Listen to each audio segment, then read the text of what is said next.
Welcome to Artemis Oracle and Tarot, a sacred space for those on the moonlit path.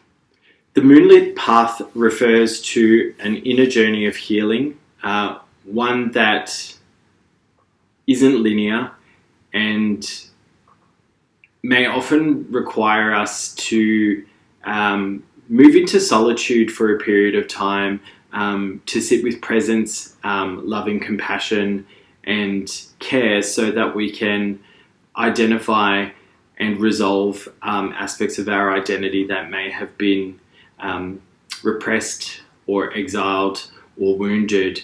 And in doing so, in welcoming them back to our integrated identity, we're able to step into the world in a much more authentic and holy ourselves, I guess, way of being. These readings are created with love and intention and using cards that I designed myself, the Artemis Oracle and the Artemis Tarot cards. If you'd like to learn more about those, you can check out the link to my website in the video description below. Without any further ado though, let's jump into your reading. There's a few astrological transits happening through the month of October that are significant, and I thought I'd just run through some of the highlights. Firstly, Pluto, which has been in retrograde since May, moving through Aquarius, stationed direct, so moving forward again around the 13th of October. And this shift will be especially present now until the end of October. It marks a pivot from inner processing around power dynamics, specifically as it relates to things like technology, AI, human society, community, globalism, and I guess the way that Pluto works is by tapping into the kind of hidden underbellies of power structures. So you might find that in your personal life that themes of power and fairness and technology might move more into the foreground. You might find yourself feeling the call to kind of take up a more active role in those power dynamics, or indeed it might be reflected more broadly in the world around you. And I think there's been obviously some global events that have been bubbling under the surface, this year that we might see start coming to some more active, I guess, closures or climaxes in the next few weeks. This is going to even be further, highlighted or exacerbated with Mars, which has been in its domicile sign of Scorpio since September. Mars brings a much more direct energy to it as well. And so the two of them in combination, could mean significant, action or change in a very short time. Think sharp tongues, deep truths, and unexpected insights around the world, and as it relates to power structures and change.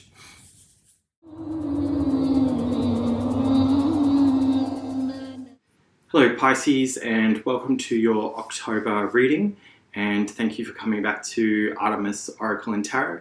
I hope you've been well since we last connected, and without further delay, let's jump right into your reading for this month.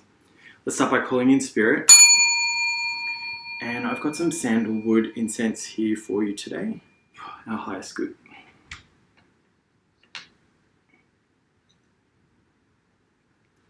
All right. With that done, let's get into your reading, which this month we're doing a slightly different reading. We're using a new format called the As Above, So Below correspondence spread. It's one that I came up with, and I like this one because it kind of delves into psychological insights alongside kind of spirit, gives a good balance of the two. And it's also an integrated spread, which means that it uses both tarot and oracle cards as part of it. You could do this with any oracle and tarot decks that you have, but I'm obviously using my Artemis oracle and Artemis tarot cards. And this spread, I do like to select all of the cards first and then sort of turn them over. So it takes a little bit longer to set up, but once we get going, it'll be fast paced from there. So give me a moment to get it all set up and I'll be back with you when we're ready to start turning over the cards. So what I'll do is just outline the spread of how it's kind of structured and the cards that are oracle cards and the parts that are going to be tarot cards. So this initial line is a typical past, present and future spread, and it's all completed using the oracle cards, and then above and below there's going to be 3 each cards of tarot cards. So that's kind of why it's called the above and the below. So this kind of represents our current timeline, and then the upper 3 cards represents what's conscious or perhaps even our narrative to ourselves, and then underneath is what's unconscious or unseen to us. So I'll start shuffling the tarot cards now, and we'll get the spread completed and then we'll start your reading.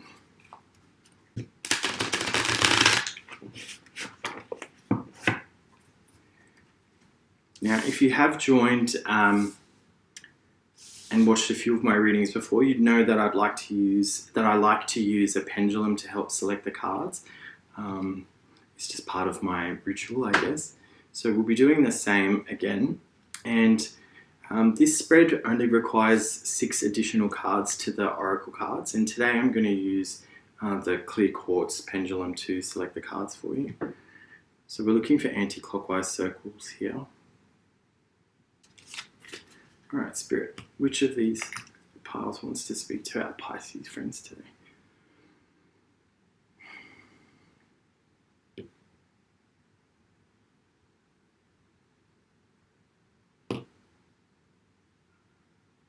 Alright, it looks like that middle one. Yeah.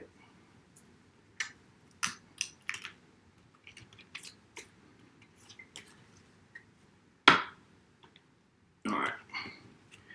So as I mentioned, this is our past, current, and future.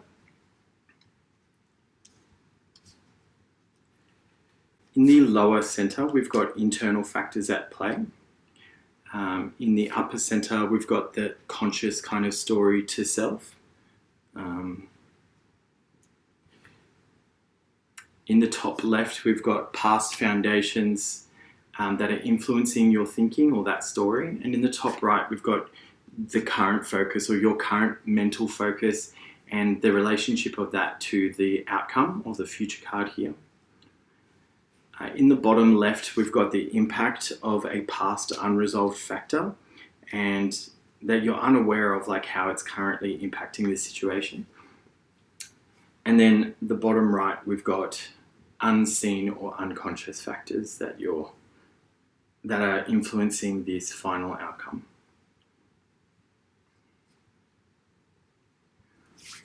All right, so with all the cards laid out, let's now start with the one in the middle, which is where I always like to start. So it's the core concern or current situation. And you've picked the Animus card here. And the Animus, for those unfamiliar with the term, in Jungian psychology, that's Carl Jung, he speaks to the anima, which is, I guess, associated with our repressed femininity or female aspects, and then the animus as the repressed masculine or male aspects. And typically the way that it works, taking a binary gendered perspective, and it's not the only perspective, I myself have various kind of views on it, is that those who are kind of male presenting will typically have a repressed anima, and those who are female presenting will have a repressed animus.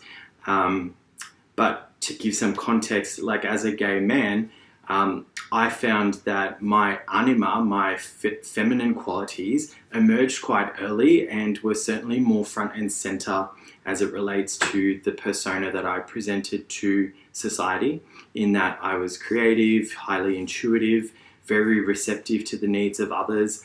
And these are qualities that are typically associated with yin energy or feminine energy. And I don't necessarily see them as tied to a gender. Myself being a great example of that. Someone who was outwardly expressive of typically feminine qualities, but who was at the same time a man. And I think that this happens in the opposite scenario as well, where there might be same-sex attracted women who identify as cis women who may feel expressively more masculine traits. It could be that they feel more connected to their animus than they do their anima. So what this means for you here in your current situation is that there's a sense of integrated masculinity in where you're at right now, and that can express itself as healthy authority, healthy boundaries, and a real sense of knowing how to hold firm on those boundaries, and in doing so, how that allows you to be of greater service or benefit to the community around you, the people around you. Because I think one of the things that becomes increasingly obvious as we become older is that if we struggle with upholding boundaries, if we fall into self-sacrificing behavior, if we make a pattern of putting the needs of others before ourselves, not only does it impact our health and well-being, but also it changes the dynamic in terms of how we feel about doing those things. And we can start to feel resentment, anger, frustration for putting others' needs before ourselves, but we're not actually really angry or frustrated with the people that we're helping. We're actually angry and frustrated with ourselves that we're continuing to neglect our own needs in favor of others. And I just want to highlight at this point, the reason that we start to do this behavior is entirely to ensure our safety and security, and sometimes even feelings of love, where that felt transactional, or it felt conditional during our earlier childhood. And so if you do have a tendency to put people's needs before your own, that's nothing to feel guilty or ashamed over. It's just probably to do with the fact that in order to feel safe or accepted or valued, you felt that you needed to be of service to others rather than putting your own needs first. And that's, the fact that that is showing up in your current situation says to me that you're either currently going through that process of understanding why putting your own needs first is important, or that you've recently undergone that work and now you're kind of living from a really healthy and balanced expression of that. So let's jump to your past and see what the oracle cards have to show us there. Yeah. So you've got the Cain and Abel card here. And it's in the past, which it speaks to fractured intimacy, trauma bonds, and also karmic ties. It can relate to those things with siblings, or it can also relate to how those play out in terms of our relationship to ourself, like our shadow self, and that level of fractured intimacy with oneself.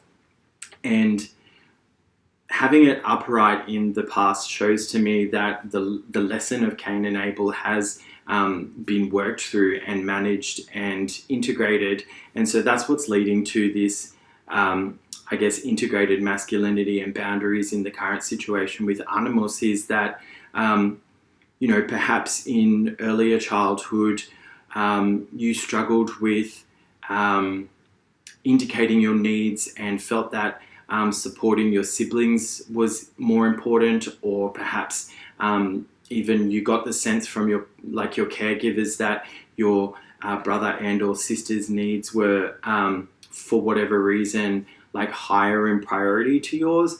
And, that may have informed your early kind of years to a point where you frequently diminished or sort of like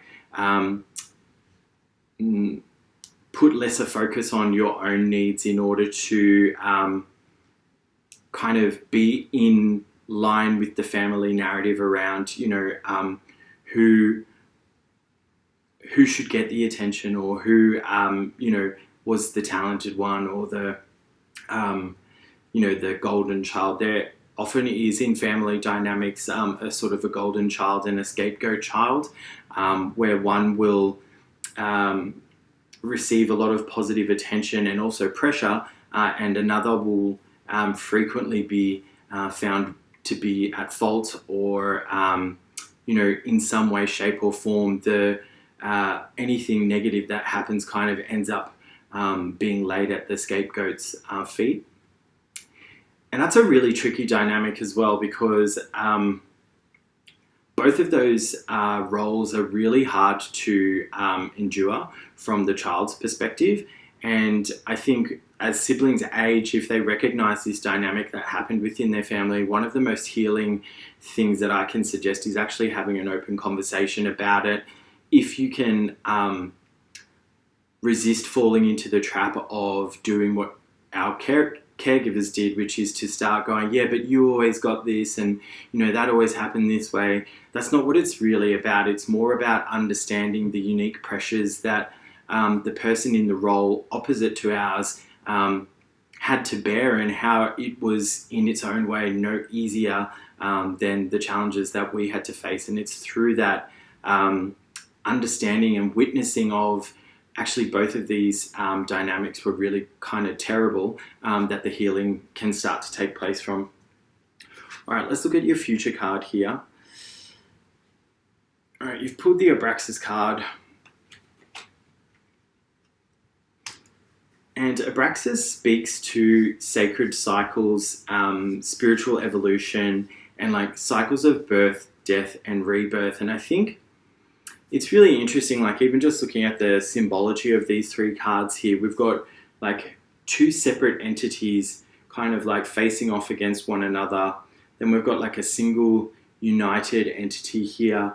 And then we see again like the single entity, but it introduces this kind of split down the middle, which suggests like an integration of that duality. So this duality here that was once separate is now,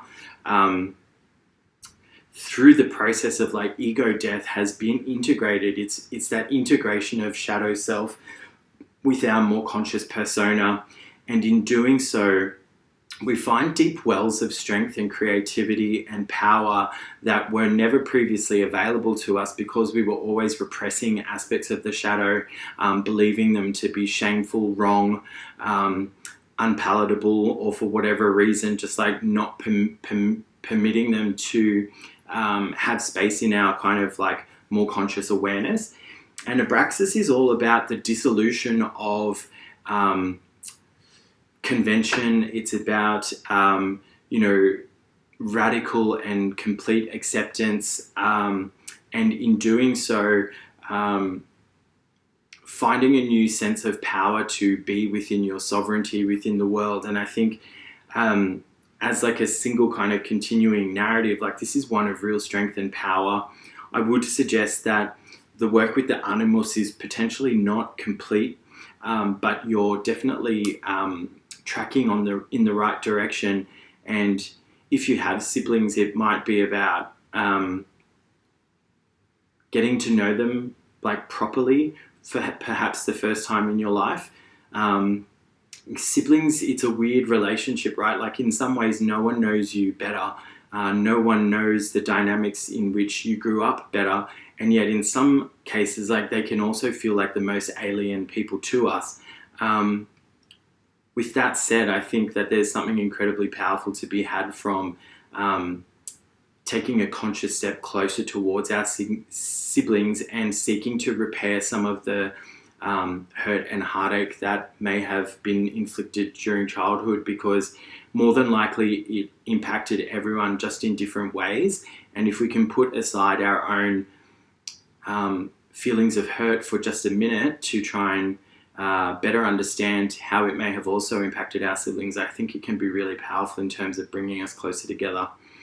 If you don't have siblings, I still think that there's this aspect of kind of internal siblings that you might want to explore. I think we all kind of carry Gemini energy, and I think Pisces, your symbol is the two fish, which again suggests duality. So I would suspect that there's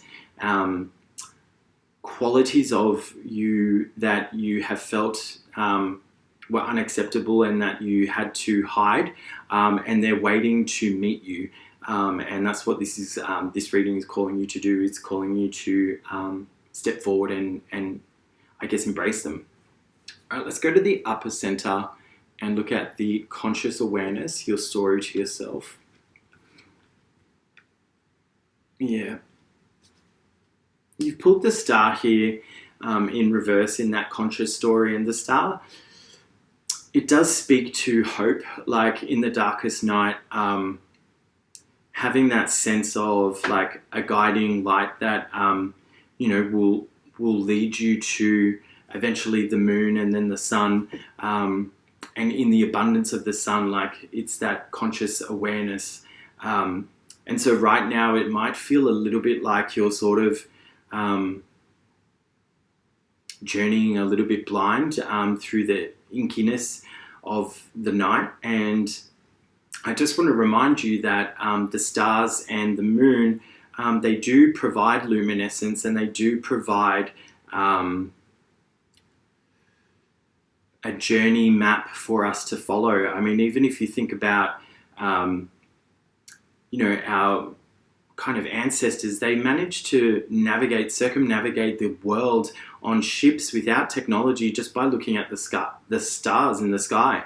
And, the ocean is no joke of a place. Like, I just want to stress, like, the waves and the ocean currents, like, many people fell to their demise, I guess, in doing so. And yet with no more than the starlight and the moonlight, ancient sailors traversed, all parts of this globe.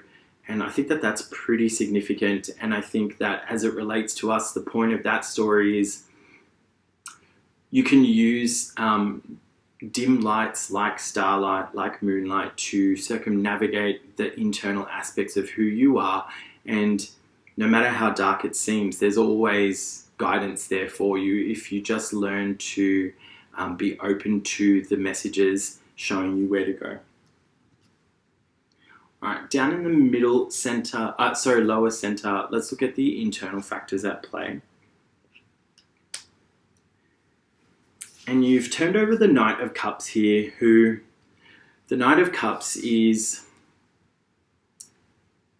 a messenger, and he typically speaks to like our emotions. And so the fact that he's in reverse, I want to say, Pisces, as a water sign, you're deeply emotive and you're deeply intuitive, and yet for whatever reason, and it might be something to do with this Animus integration, you've kind of, the reading that I'm getting is that you've kind of overcorrected towards things like rationality, things like needing evidence, things like wanting everything to follow like a sequential and ordered story. And in doing so, you have repressed the more intuitive, feminine or anima qualities of your identity. And perhaps that's what's being called your attention to in this animus integration in your current situation, is that it's not about either or, it's about both. So I don't know if any of you are kind of like fans of theater games, but like it's that yes and mindset. It's taking the benefits of both of those ways of approaching things, and not necessarily favoring one over the other, but recognizing when one might be more useful to us than the other. And I think with like intuition specifically, like one needs a really strong rational mind and sense of like critical thinking in order to be able to work with our intuition, because without it we can find ourselves following a whole heap of red herrings, and that's not what it's for. Intuition is your body and your spirit's ability to pick up on things from how they make us feel, and we don't necessarily always have like a rational or a conscious story that goes along with it. And so it becomes a data point that's important for us to follow, but not to do so recklessly. And that's where the logic kind of comes in. And so you may have in the past felt like your intuition, oh, that's just like not worth even factoring in because I can't quantify it or I can't qualify it. And I guess what I'm saying to you is that you need to embrace those intuitive insights, but then use your kind of well-developed perspicacity and reasoning to be able to determine what it is that you're going to do with the insights that come from your intuition. All right, let's look at the upper left now. So in the past foundations that are influencing your story to yourself, you've pulled the Justice card here in the past foundations, and I get the sense that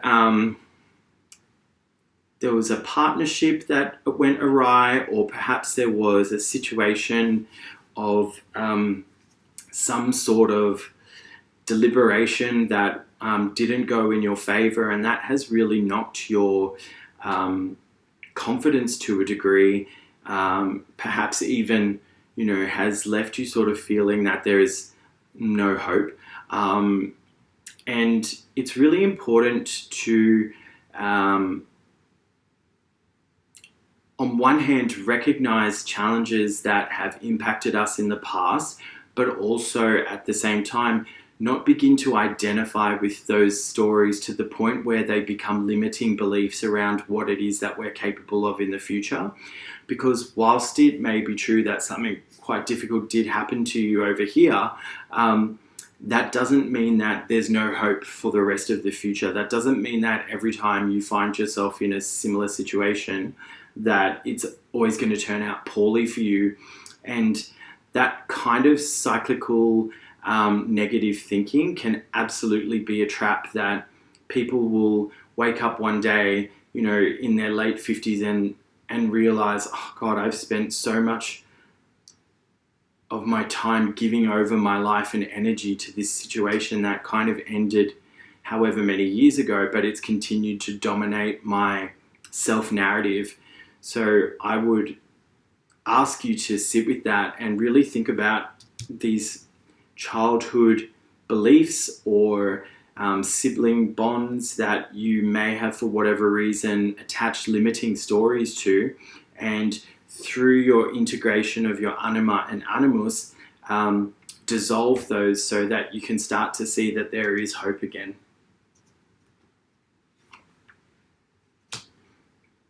Yeah, what I'm seeing here in the top right, which is your current focus and relationship to the outcome, is almost what I just said.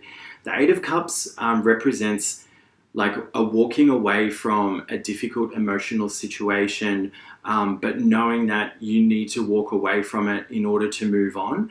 And the fact that it's in reverse here is showing me that there's this clinging to this story, and that it has somehow become central to, I guess, your identity or the way that you perceive yourself.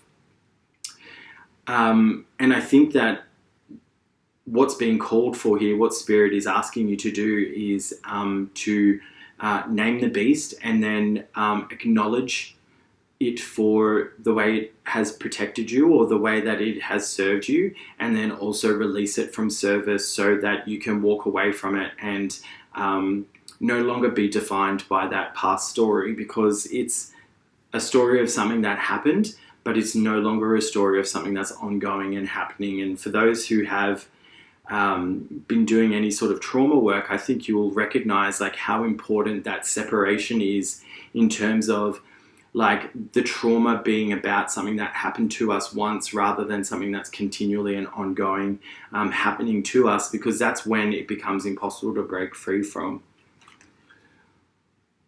Right, in the bottom left, the impact of a past unresolved factor. You've pulled up the Hermit here in the reverse. And what I'm getting from this is perhaps in childhood or adolescence, your safe space was withdrawing into yourself.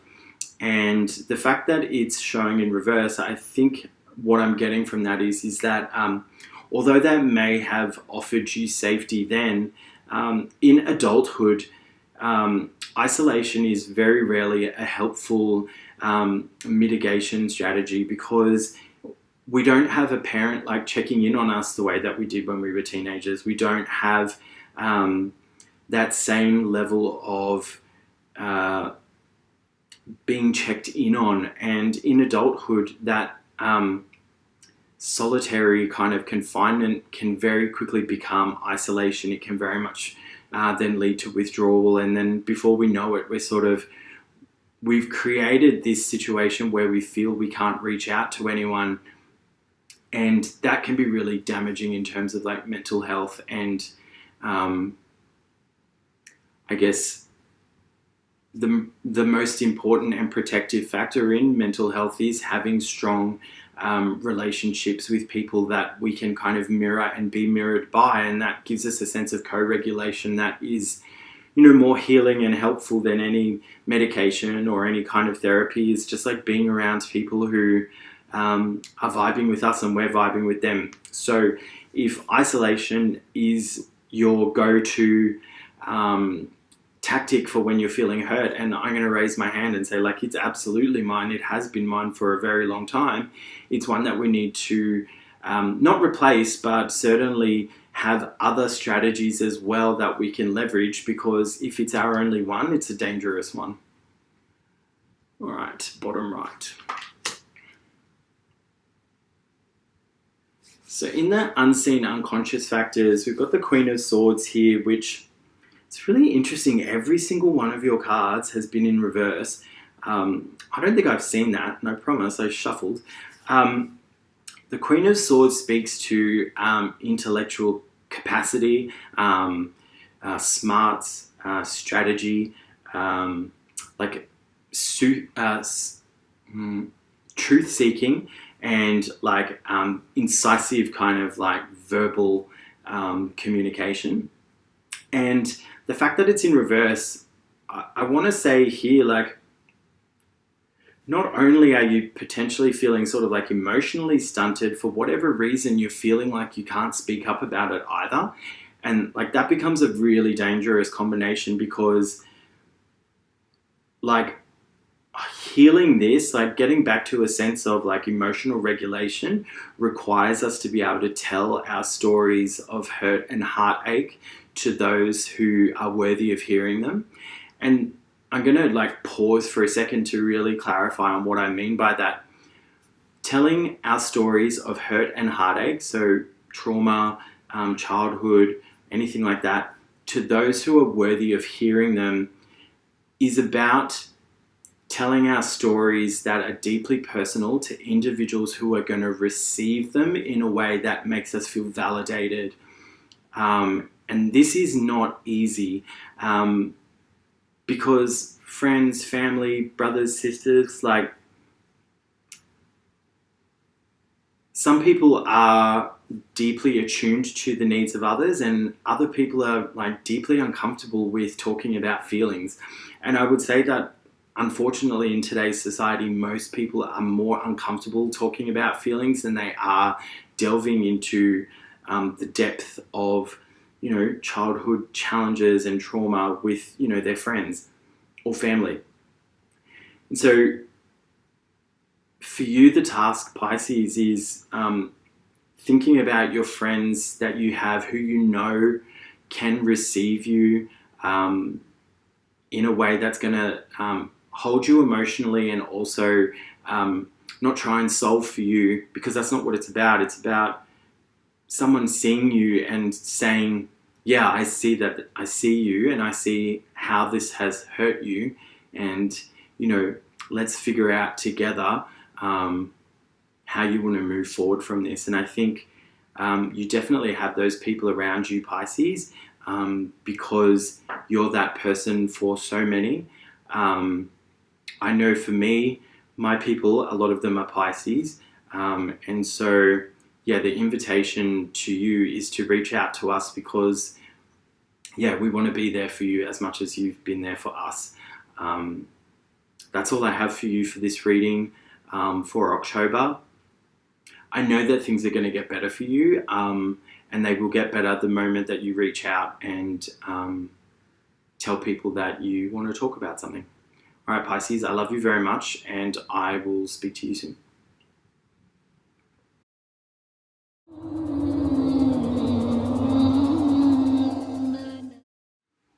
Well, that's all for this month's reading. Thank you for your presence and for being present. And just a reminder to check out your moon, rising and Venus signs as well. There might be additional insights relevant to you. And also with any work with symbols and tarot and astrology, it's important to use your discernment to take what resonates and leave behind what doesn't. Trust that the messages that you need to hear will surface in your mind at the right time, just as you need it. And emotion is not weakness, but wisdom. So healing isn't tidy, but it is sacred. And if this stirred something deep, I encourage you to take time to sit with that, notice where you feel it in your body, take permission to pause and come back to your practices of self-care and connecting in with those around you. Feel free to share how this resonated with you. I'd love to hear your comments below. And if you'd like to learn more about the Divine Masculine archetypes or any of the cards used in today's reading, you can find that on my website. The link for that is below in the video description. And on the website, you can also complete a contact form if you'd like to inquire about personal reading or other services that are available. I'm also on Instagram if you want to check me out there. All of those links are below. Until next time, may you move through the shadows with courage and let your light be a guide for yourself and others. This is Artemis, Oracle and Tarot, divine what can't be seen by day, and behold, with new perspective, that which stalked in the night. I'll see you in the next one.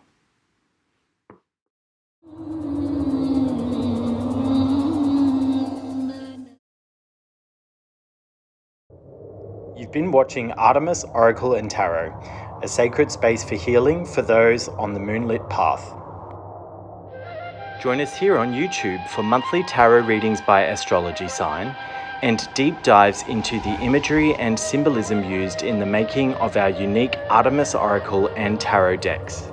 If having a space to work through the unpleasant but necessary parts of adulting sounds good to you, like and subscribe here on YouTube and follow us on Instagram so you never miss a beat. All links are in the description below.